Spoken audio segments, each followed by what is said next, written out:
Will of the party म्हणजे पक्षाची इच्छा या नावाखाली जो चुकीचा अन्वयार्थ आज प्रस्थापित करण्याचा प्रयत्न केलेला आहे या निर्णयातून, तो लोकशाही विरोधी आहे असं माझं पहिलं मत आहे। या निर्णयामुळे उद्धव ठाकरे साहेबांना वाईट वाटायला पाहिजे किंवा शिवसेनेचा त्यांच्या सोबतच्या शिवसेनेला वाईट वाटायला पाहिजे एवढाच हा मुद्दा मर्यादित नाही, कारण की एक असंवैधानिक पायंडा पाडणारा हा निर्णय आहे। त्यामुळे 10व्या परिशिष्टाचा अत्यंत चुकीचा अर्थ काढताना सर्वोच्च न्यायालयाने दिलेल्या काही महत्वाच्या निर्णयांचा अपमान करण्यात आलेला आहे आणि त्यामुळे सर्वोच्च न्यायालयामध्ये जाऊन याबद्दल दाद मागणं हा पर्याय आहेच, परंतु जो अपमान केलेला आहे तो कोणत्या कोणत्या गोष्टीचा केलेला आहे हे लक्षात घेतलं पाहिजे। सर्वोच्च न्यायालयाने 5-5.5 महिने या सगळ्या प्रकरणावर चर्चा करून आर्ग्युमेंट्स ऐकून हे सांगितलेलं होतं की भरत गोगावले यांची व्हीप म्हणून जी नेमणूक केलेली आहे ती बेकायदेशीर आहे, इल्लीगल हा शब्द वापरलेला आहे। त्यानंतर त्यांनी सांगितलं की एकनाथ शिंदे यांचा गटनेता म्हणून नेमणूक करताना तेव्हाचे राहुल नार्वेकर जे अध्यक्ष विधानसभेचे आहेत त्यांनी त्यांना मान्यता देणं हे इल्लीगल आहे असं सांगितलेलं होतं। या दोन्ही गोष्टींचा कोणताही मागमूस न ठेवता जो निर्णय देण्यात आलेला आहे तो अत्यंत चुकीचा आणि सर्वोच्च न्यायालयाचा अपमान करणारा आहे।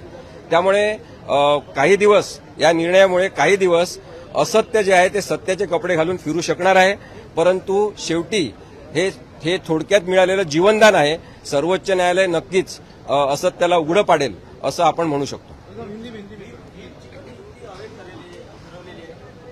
पण त्यांनी व्हीपची सुद्धा नियुक्ती अवैध ठरवलेली आहे आणि हा एक अत्यंत गंभीर असा घटनात्मक अपघात आहे हा निर्णय म्हणजे, कारण की आपण पाहू शकतो की साधारणतः कोणीतरी अपात्र ठरायला पाहिजे।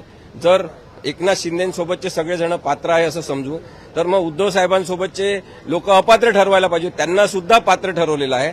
त्यामुळे एकाच पक्षात 2 पक्ष असं एक विचित्र परिस्थिती यांनी निर्माण केलेली आहे। एका पक्षामध्ये 2 पक्ष, एका पक्षाचे 2 कार्यालय, असं सगळं जे तयार केलेलं आहे ते संविधानाला मान्य होऊ शकेल का हा प्रश्न सर्वोच्च न्यायालयात नक्कीच नेण्यात येऊ शकेल।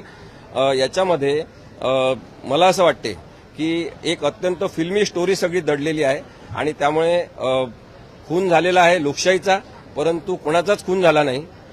नो वन किल्ड जस्टिका अशासारखी ही केस तयार केलेली आहे की कोणीच अपात्र नाही, सगळेजण पात्र आहे। हा अत्यंत विचित्र निर्णय आहे आणि याला नक्कीच आव्हान द्यायला पाहिजे।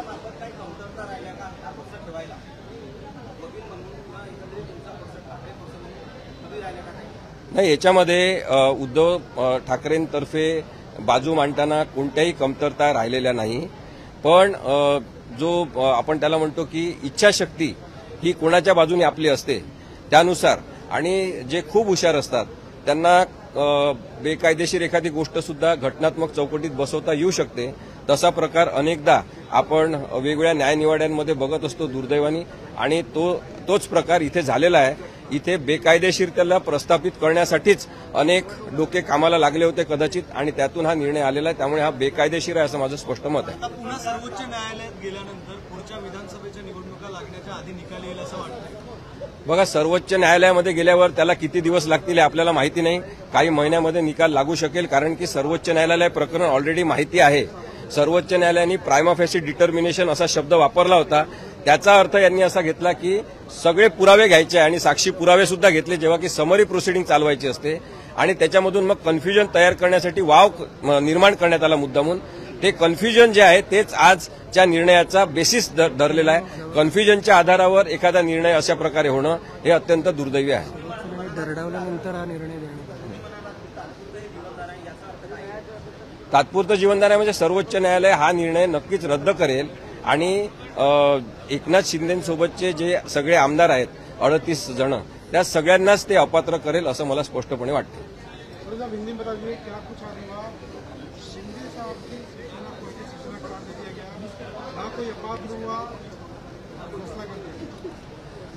देखिए, शिंदे साहब के शिवसेना को जो मान्यता आज दी गई है वो एकदम गलत है ऐसा मेरा कहना है, क्योंकि 2019 में शिवसेना प्रमुख करके उद्धव साहब ठाकरे ने ही एबी फॉर्म पे सिग्नेचर करके सबको कंटेस्ट करने के लिए टिकट दिया था।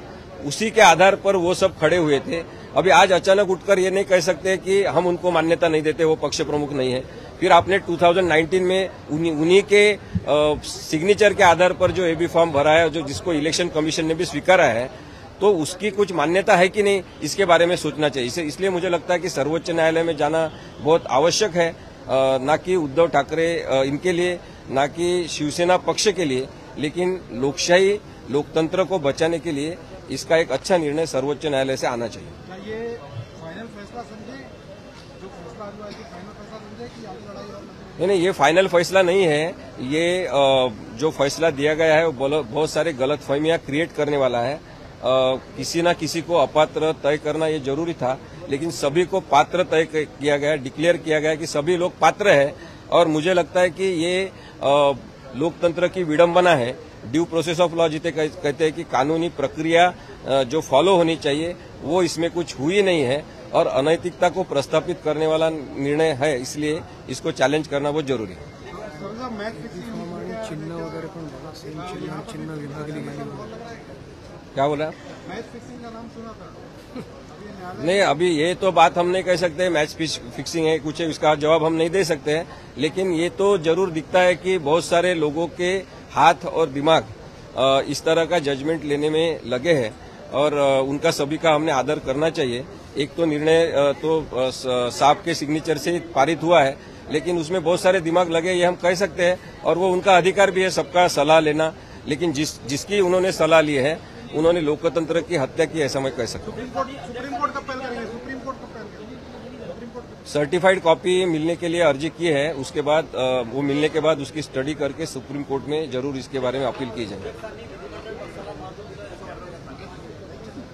बघा, विधिमंडळ पक्ष आणि त्याला महत्व देणं हे अत्यंत चुकीचं आहे, कारण की विधिमंडळ पक्षाचं आयुष्य केवळ 5 वर्षाचं आहे।